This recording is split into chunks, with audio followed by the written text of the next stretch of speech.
Hi, this is Jen Parks, and I'm a technician for the Michigan Agriculture Environmental Assurance Program, and I work at the Chippewa Luce Mackinac Conservation District in Sault Ste. Marie, Michigan. Today, we're going to talk briefly about how to handle manure on small farms. Storing manure can be a challenge for those who own livestock.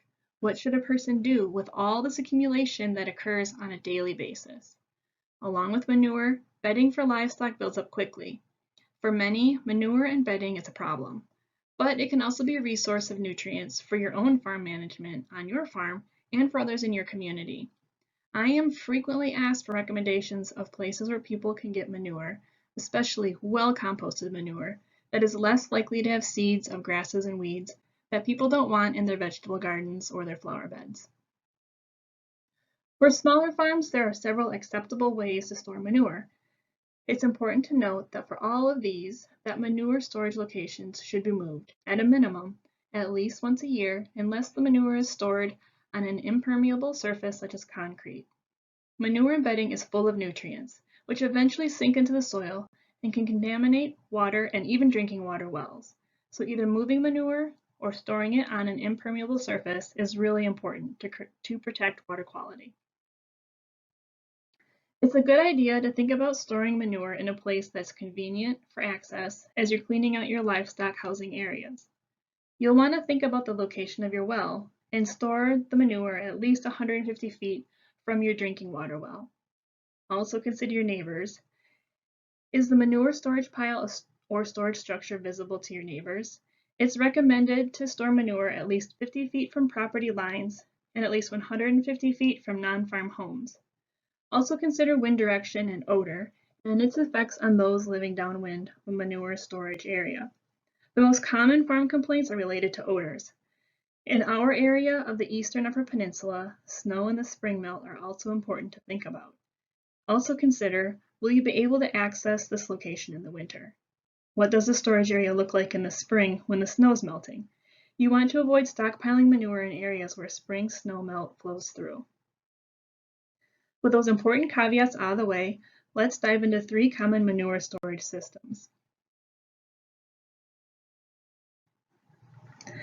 Many people stockpile manure for later use, such as spreading on fields. This is simply piling the manure in an accessible place until it's ready to be used. In this option, it's really important to think about having enough space to move the pile if you aren't going to use it within a year, to prevent that sink of nutrients into the soil, and also stockpile manure away from areas where water flows. Covering the pile with a tarp can go a long way to reducing odors and keeping flies under control. A second way to store manure is by building a dry stack facility. These do not have to be extravagant.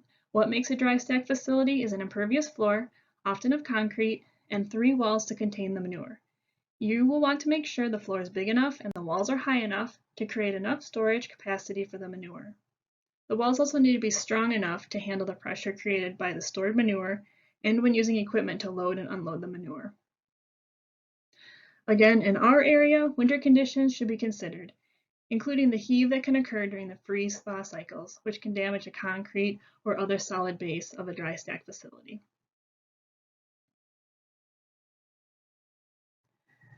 The third option I'll mention is composting manure and bedding.